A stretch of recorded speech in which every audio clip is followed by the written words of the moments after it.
it's a vacation, but it's definitely not a vacation. You know, you're not going to be laying on the beach. It's its own kind of experience and it's its own kind of vacation, but you're out there working. But that's honestly, I think, the best part of it is you're through, you know, the work site, you're looking to your right, you're looking to your left, there's just community members everywhere, and that's where you really start to get to know people. Welcome to Experiences You Should Have, your how-to guide for amazing experiences. I'm Gail, your host, and today we're talking about a really cool experience. We're talking about a volunteer trip to Laos. Now, am I suggesting that you travel right now during coronavirus COVID-19? No, I am not. Please stay at home, as that is what I'm doing.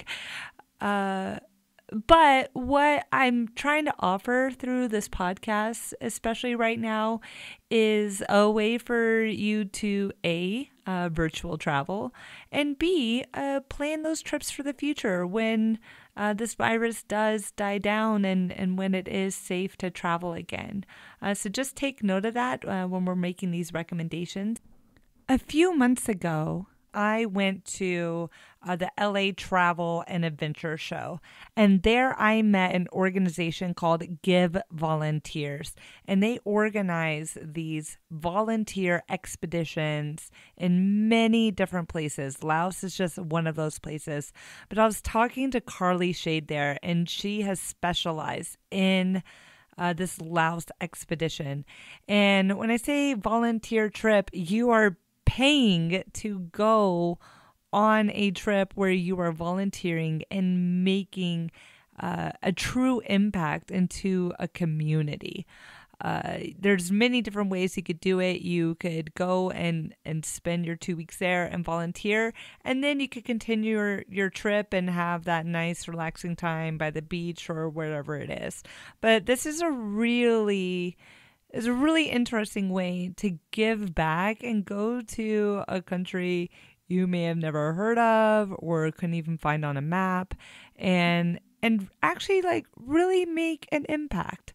I'm all about different ways that we can impact and have really just interesting, unique experiences. And I think going into the middle of a community in Laos is definitely up there.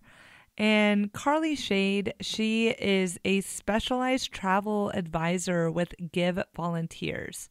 And she's also the program coordinator for the Laos excursion. So yes, we found an expert in this experience. And if you're interested in other expeditions, I would definitely check out Give Volunteers out. And we'll also have this information on experiencesyoushouldhave.com. And Carly, she loves adventure travel, cooking, and snowboarding, but she has a heart of gold, and she seeks out new experiences, adventure, and I feel like that's my listeners here. People who love experience, adventure travel, putting yourself outside your comfort zone, and willing to help out in the world. So definitely give this episode a listen, as you already are. And if you haven't subscribed to the podcast, please go ahead and do that. Also, just a note, we were recording at a conference. We did our best to find a quiet space, but you might hear some people walking about and that sort of thing. So just bear that in mind, and thank you.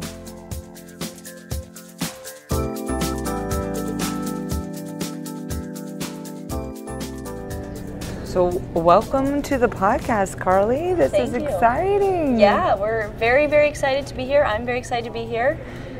So thanks for having me. Yeah, so we're here with Carly Shade from Give Volunteers. And Give Volunteers, they offer these volunteer travel trips to many different places. But today we're talking about traveling to Laos to volunteer. Yes, Yeah. my favorite place in the world. So Laos is in Southeast Asia, and I have not been to Laos. I've been to Thailand. I know it goes Thailand, Cambodia, and then Laos is under it. Yeah, so it's Thailand is on the east side, or Laos is on the east side of Thailand, just kind of hugging it right next to it. Yeah, okay. So I have not been to Laos, as I said. It's kind of like this mysterious country that I don't really know much about. Yeah, you're not alone in that. That's what I love about Laos, is we call it Southeast Asia's best kept secret. There is this mysterious element to it. Not a lot of people really know about it. And that is what drew me there 5 years ago and why I keep coming back. Wow. So how much time have you spent in Laos?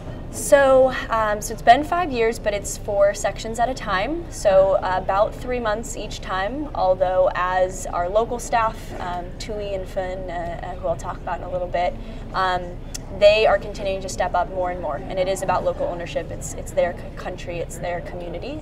So I now go for about 5 to 7 weeks at a time, but collectively, probably about a year over those 5 years. Okay, wow, that's impressive. That's very impressive. Yeah, thank you. So it's a volunteer trip. So in what ways are you volunteering when you're in Laos?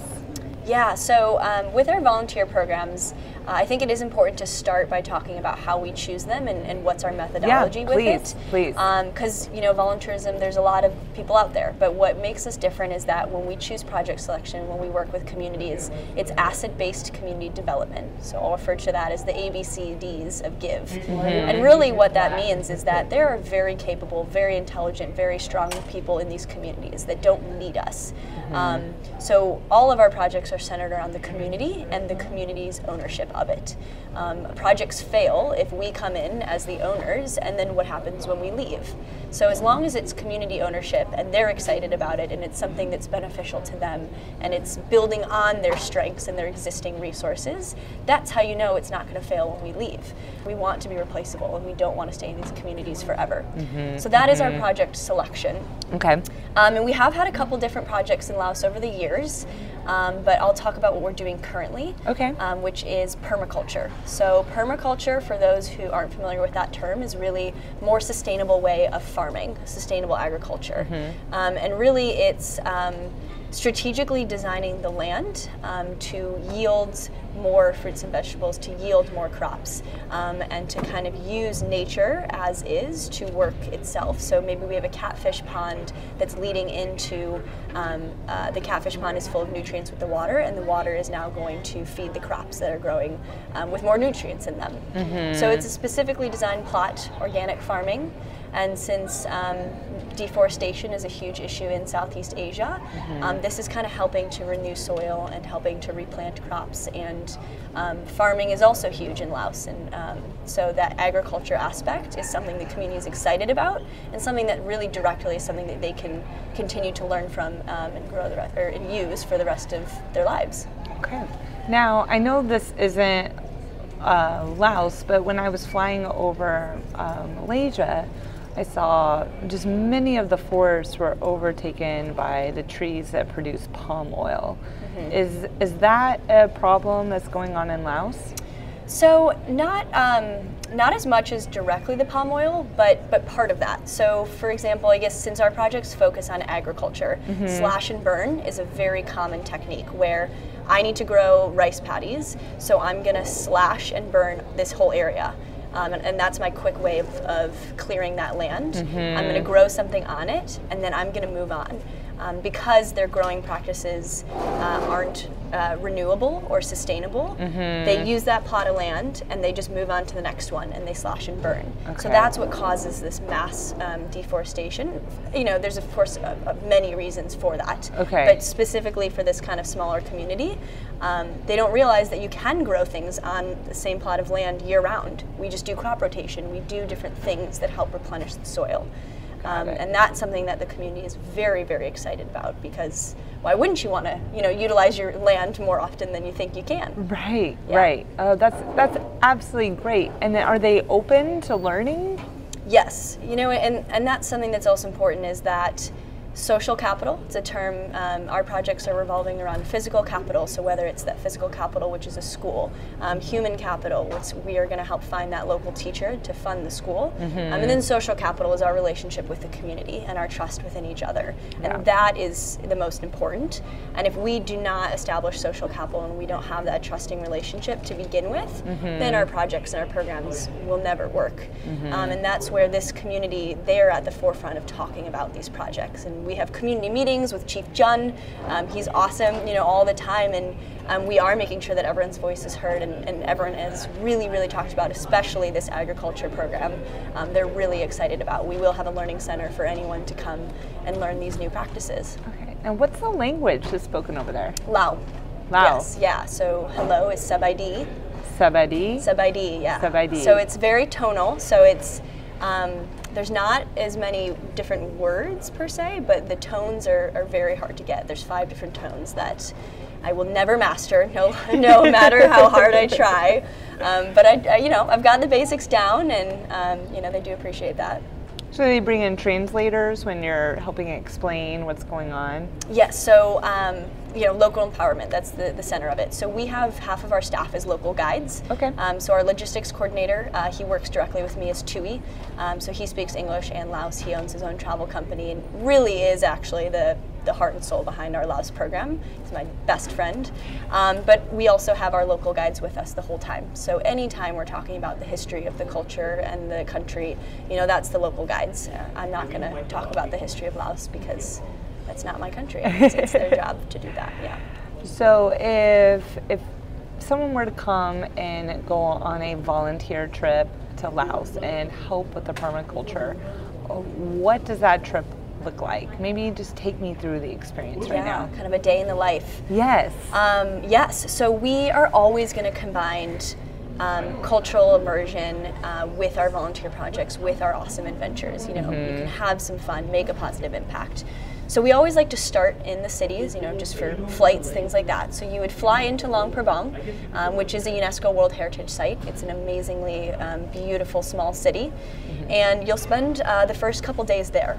So we will take part in a culture day. So bright and early, an Om ceremony, which is giving gifts to the monks as they're parading through the streets of Luang Prabang, really getting to take part in that kind of special ceremony.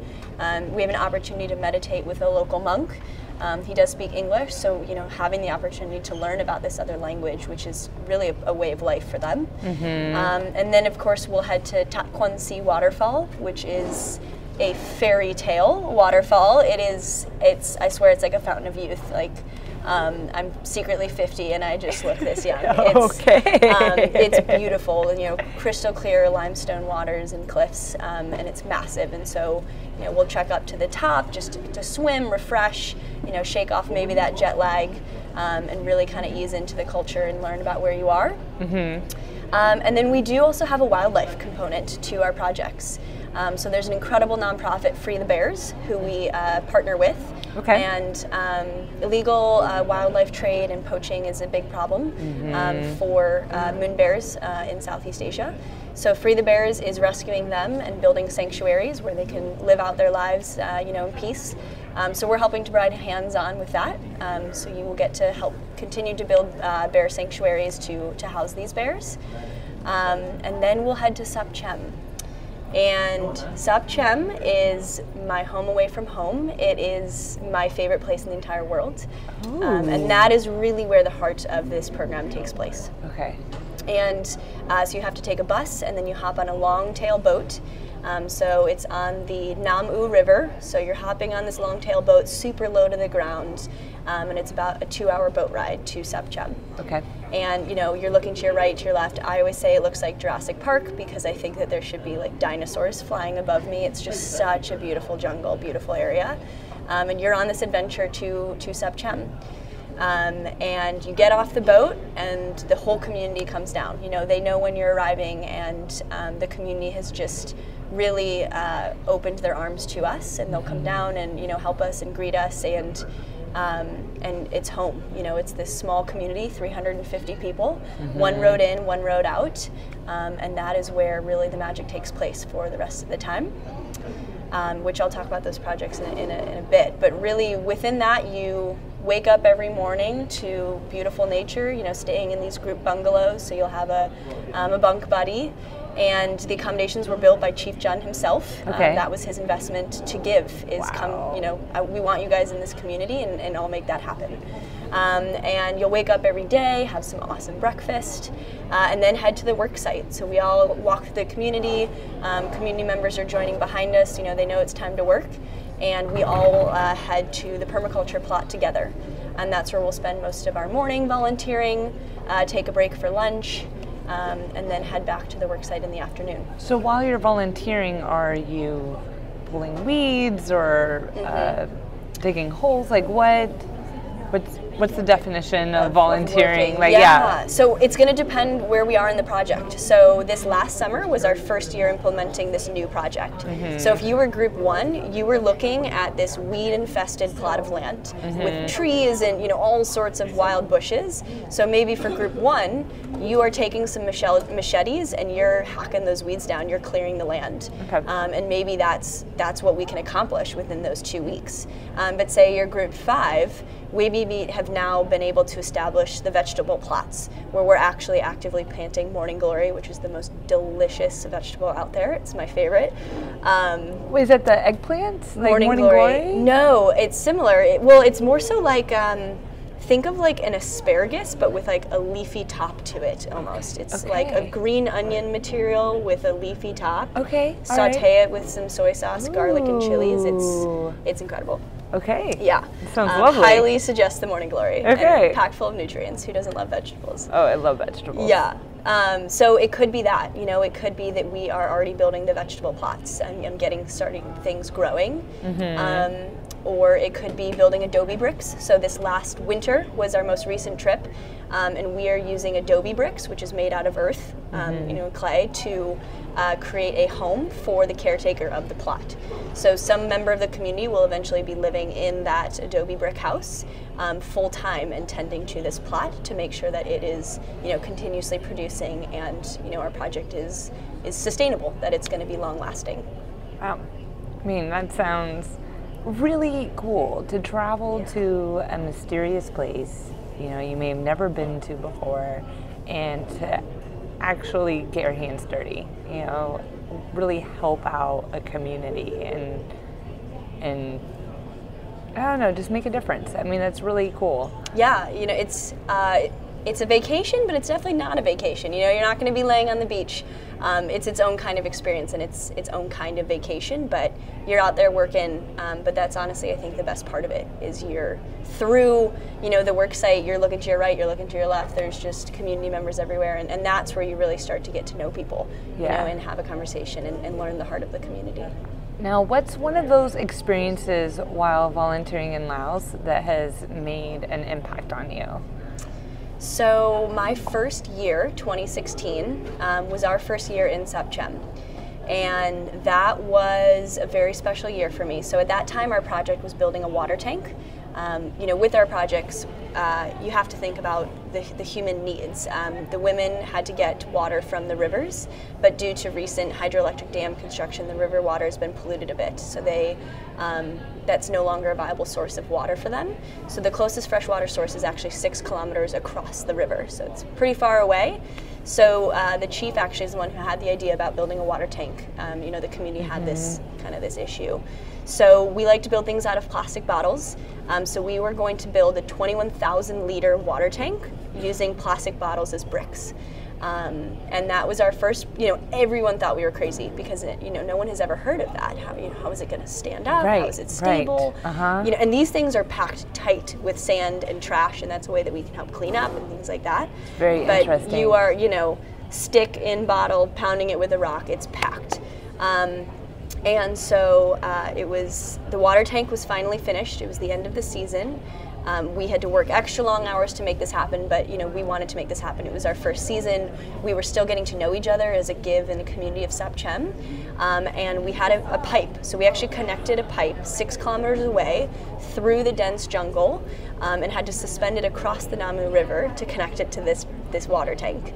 And it took the entire community, plus all of our volunteers, playing tug of war with this pipe to suspend it across the river. Oh my gosh. And it was like, you know, I look to my right, I look to my left, I have no idea where my volunteers are. It's just this whole madhouse of community members out here to make this happen. Yeah. And just the minute that we finally got it hooked up, water started flowing, and it was just like, I'm getting tears in my eyes thinking about it again. It was just, it was such an incredible accomplishment for everyone, for the community, and that was the moment that, especially as, you know, someone that was going to come back to work in this community, we knew that we were going to show up for each other, that the community of Sapcham can trust Give, and we can trust them, and that it was, you know, kind of that beginning of really our beautiful relationship as we've both grown together over the last few years. That is beautiful. I mean, that is beautiful. I know, like, I cry every time I talk about it, but it was a pretty incredible experience. You're bringing water, you're bringing life.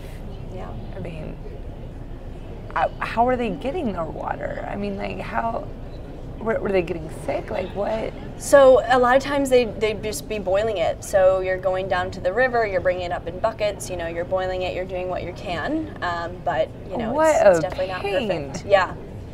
And then our project immediately following the winter was to install underwater piping to each home. So originally they would go up to the tank. It's a small community, so it's not far, but the ease of having water in your home and the ease of having water outside is very different. So it is now connected to every single house. Bravo! In that community. Bravo. Thank you so much. Yeah. Truly. Yeah. I mean, you're really making a difference in the world, and actively with your time and energy and your voice, and it's really cool what you're doing. Thank you. Really cool. And so what are some other projects going on in Laos right now that you guys, I know that you mentioned the permaculture. Mm-hmm. Do you have any impending projects that you're going to be doing there? Yeah, well, so the permaculture is ongoing, you know, and especially with our project selection, you know, they are going to take time, and that's where, you know, people sometimes will criticize, well, your 2 weeks isn't making a difference. Well, we've been in Laos for 6 years. We've been in Sapcham for 6 years. You know, we are choosing projects that maybe it's not going to be finished in those 2 weeks. Of course not. You're a piece of the puzzle that's making it possible. So we will continue to work on the adobe brick house. We'll continue to build out the permaculture plot. We do also provide English education. So students are usually on their summer break when we are there. So we're offering a continuation of their education. And in a lot of these communities, being able to speak English is what allows you to continue on to secondary school, to get a job in tourism, which is a really big industry. You know, that's a livelihood for a lot of people. So we actually have started an education fund for some of our secondary students. So they are required to show up and either train under us to become a lead guide eventually. You know, we have our local staff, or they'll show up and do a certain amount of sessions on the permaculture plot, you know, showing up to maybe help teach some of the younger kids. And if it's a tiered reward system, so if they attend a certain amount of sessions, we'll pay for their books for secondary school for the next year, or we'll pay for their uniforms, which are all direct barriers to them continuing on to school, because there are no secondary schools in Sapcham, just one primary school. So, you know, it's a long way for them to continue education. Yeah. So really it's providing a summer job for them, but instead of giving them money, it's an education opportunity. So that's always ongoing. Yeah. But really, our projects are actually through our cultural activities, and that's where that term responsible travel and kind of our adventure travel joins into our programs. So at the end of your day, you may be able to take a weaving lesson with the women. Weaving scarves and blankets is one of their local handicrafts. Okay. And so you'll sit down with one-on-one, and they'll teach you how to make it. You can finish the scarf, they'll finish it for you, you can take home. They're just beautiful silk scarves. It's incredible what they're able to do. And all of these activities, whether you could also brew rice wine or go fishing with some of the local men, lots of activities. But why it's actually considered a project in our eyes is it's responsible tourism. We're spreading our tourism dollars to as many different families as possible within this community. And you having this experience is also providing them with dinner for the night, or whatever it is. And all activities are organized by the women. They're definitely the true badasses of the community. And so, hey G, you know that day 3, our group of 15 people are going to be up here at 5:30, and we need 15 women to do the weaving lesson. All I do is show up, the volunteers are there, all 15 women come, they'll grab someone, and you are in their home and learning from them. That is cool. And say that there's 30 women that have looms. G will then make sure that that next group, woman number 16, you're first on the list, and we move down. And so she cycles through everyone to provide as many equal opportunities as possible. Okay. Yeah. Wow. I mean, what a trip. Yeah, there's a lot that goes into it. So I appreciate being able to kind of talk about the background. It's awesome experiences, but there's a lot of thoughtfulness that comes behind it as well. Well, I feel like these trips just become a little bit less scary if you know what to expect. The history of it, the bigger picture of what you're working towards and how you can make an impact. Definitely. So just curious, so after maybe you've done your volunteer trip and maybe you want to relax a little bit before going home, where would you go? Yeah, so it's funny because we end our trips with adventure. It's actually this massive viewpoint trek at the end. Okay. So you're feeling accomplished. Yeah. But you are able to incorporate a volunteer trip into your own travels. So you don't have to go home. We work with you on flights, and there's plenty of people that are like, hey, I'm traveling in Thailand and I want to make this my last stop, or I want to make this my first stop. And so we're flexible with you on those dates. And if you wanted to just relax, Luang Prabang is a very peaceful city with lots of wonderful pools and hotels and amazing food. So you're happy to just kick back, relax, and enjoy those last couple days on your own. Yeah. Or people will take advantage of traveling halfway around the world and head up to Vietnam or head to Thailand or Cambodia. So really you can make this your own trip and fit it into a bigger picture if you're looking for that. Okay. Really cool. Very cool.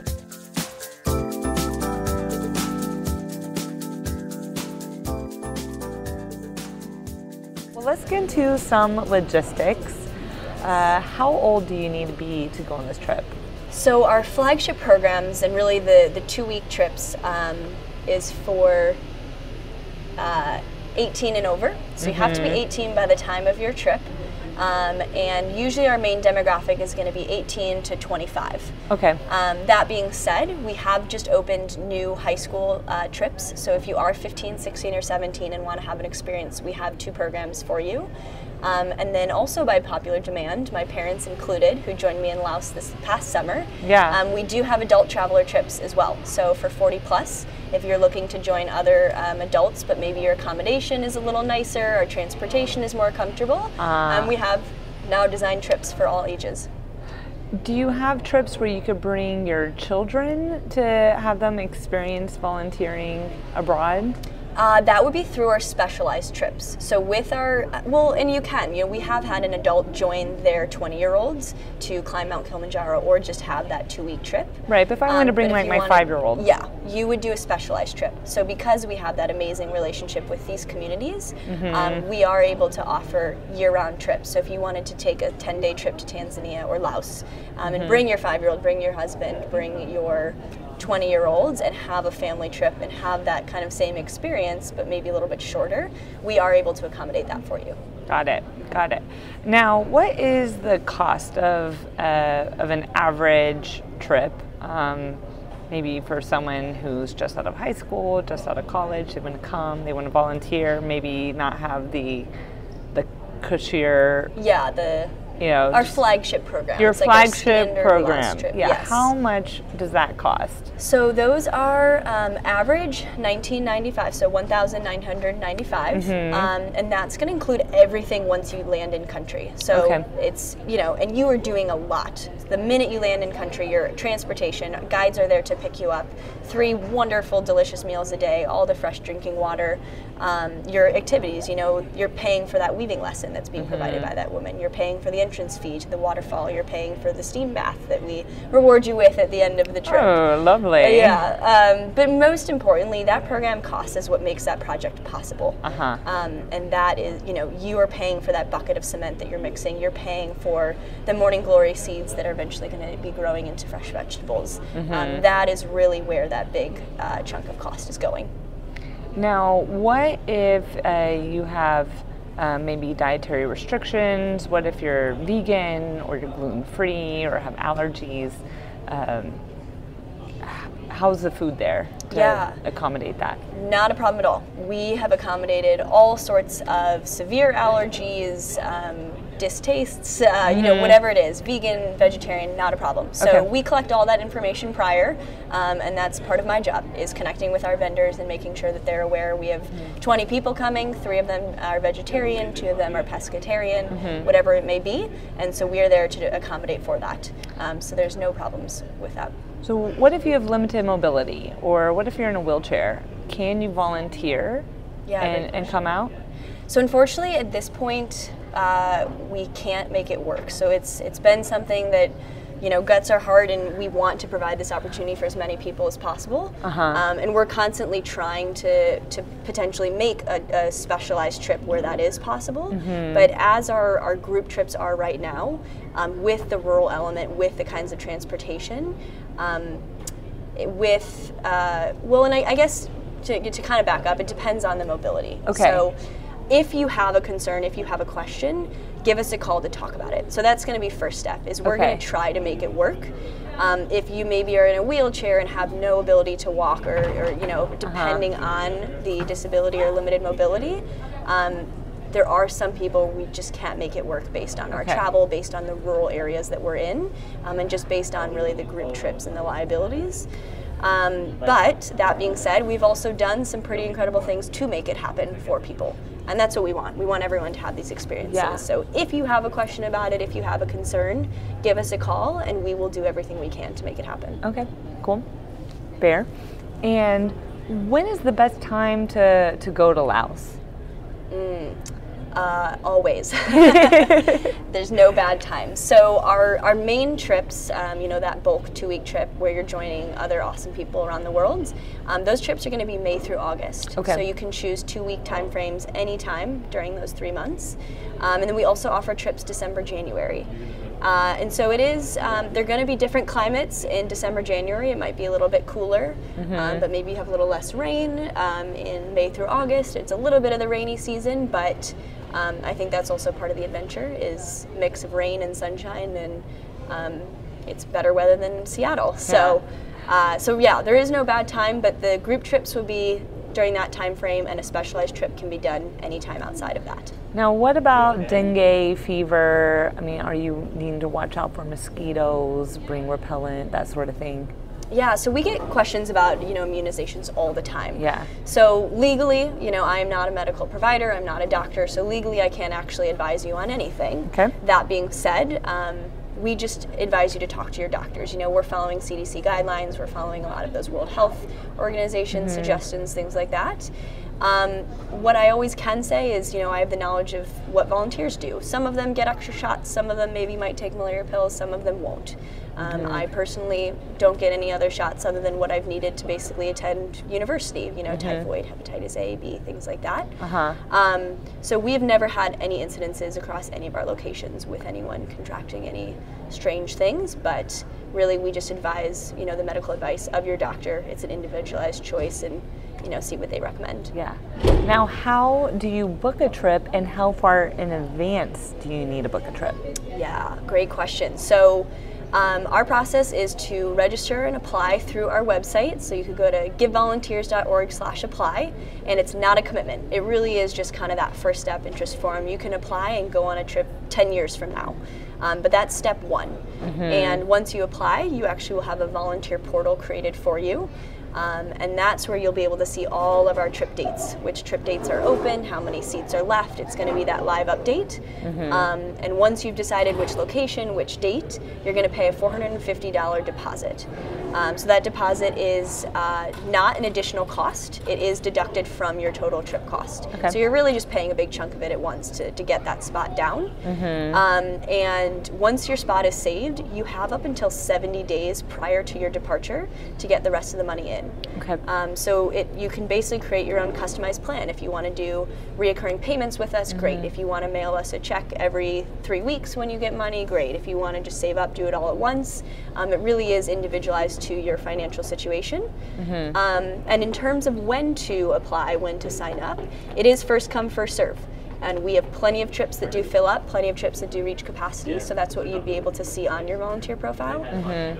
But that being said, we've also accepted someone a week before. They've called us frantic at the office and are like, I am ready to do this, I need to go. And I gave them my cell phone number, we were talking at like 10 p.m. and we made it happen. I love that. And it is, we are a small organization, and that's kind of, I think, the perk of it, is you're gonna get that kind of customer service because we wanna make this possible for you. Now, what about the digital nomads out there who may need to attend to emails or be able to hop on a phone call? Is there any kind of access to Wi-Fi out there, or is there phone service? So it's pretty limited. So part of what I think makes our trip so incredible is our opportunity to disconnect, and we do encourage people to do that. We do have Wi-Fi. You'll have Wi-Fi the first part of your trip and usually the last in your major cities.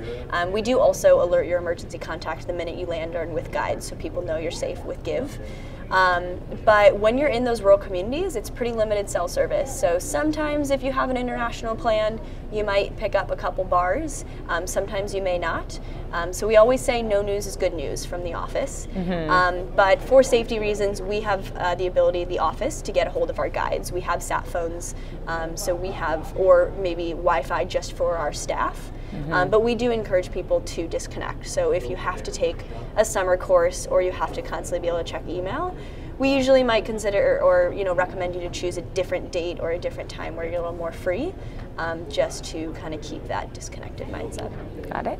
That is some great advice. And then finally, when going to Laos, what should you pack in your bag? Oh, the wonderful packing question. Less is more, always. Yeah, we encourage. You're wearing the same clothes every day. So there's a few different kind of outfits that you'd want to have in mind. So when we're in the cities, if we're going to a temple or meditation, something like that, definitely culturally respective. Cultural considerations is huge. So women will have to have their shoulders and knees covered in loose clothing. But the elephant pants, the skirts, it's all awesome. So you can get that at the night market, which we visit on that first night. So same with when we're in the community of Sepchem, we are respecting their culture. So for us ladies, if you're walking through the community, hanging out in someone's home, we ask that your knees and shoulders are covered. So a few cultural considerable outfits. That's also what we wear in the classroom. But then when you are on the work site, we allow shorts. So workout shorts, Nike shorts, whatever it is, and a t-shirt is totally fine. And most people wear those same, maybe 2 outfits of work site clothes, and you're re-wearing those. Everyone's stinky and sweaty within 5 minutes, and that's the fun of it, is we're all in the same boat. Wake up, dry out your shirt overnight, put it on, get back to the work site kind of thing. On the very end of the trip, the community holds a pretty special ceremony, a Basi ceremony. I don't want to spoil too much. Okay. But we always encourage people to wear fun traditional things. The community also, the women make skirts that they all wear if you want, and so it's kind of an opportunity to dress up in the local garb and really have this kind of final well wishes send off. Super fun. Yeah, it's awesome. That's fantastic. I have my favorite party skirts that I put on at the end of every trip. So I need pictures. Yeah, I will. I'll give you. They're pretty fun. Okay. Yeah. Well, my gosh, I feel like you just painted the experience so well, and it's an inspiration to go and give of your time and your energy to help out the community out there. Thank you. Yeah, I definitely you know, I want to sound selfless, but it's, you know, it's an experience for myself as well. I'm very, very fortunate to be able to call this home Sapchem, and you know, when my parents came, it was this united reunion of families. You know, basically, it was like my Sapchem parents meeting my Laos parents, and so you know, they really are. It's cliche, but that's why people travel. Is, you know, it's about what other people can give back to you, because there's pretty incredible people out there, and if you travel far enough, you'll find them. Beautiful, beautiful.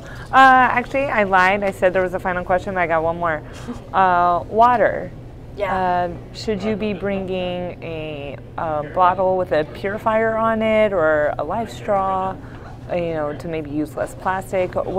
What do you do for water out there? Great question. No, all of that is taken care of. So that's included in your program cost. We have those massive, you know, gallon jugs that you might find in like an office. You know, we are carrying those around with us all the time. So whether you're on the project site, whether you're at the classroom, whatever it is, we have our give designated jugs. So all the fresh drinking water is provided. So as long as you bring your reusable water bottle, you are set access, 24/7 access to fresh drinking water. Okay. Beautiful. Yeah. All right. Thank you so much for coming on the show. And we'd love to have you on again and maybe explore another part of the world. Yeah. Thank you so much for having me. It's been such a pleasure. It's always, you know, brings back incredible memories getting to talk about Laos. So thank you. Fantastic. And you can go to givevolunteers.org. Yes. Right? Yep. And then you can also go to experiencesyoushouldhave.com, click on episodes, you'll find this, you'll find show notes, a way to book, photos, and more information there. So please check it out. And also find us on Instagram on Experiences Podcast. Please follow us. And please just spread the word. You know, we're trying to find unique experiences around the world that can be replicated. And this one sounds like a really cool one to go do. Well, thank you for coming on the show. Yeah, thank you.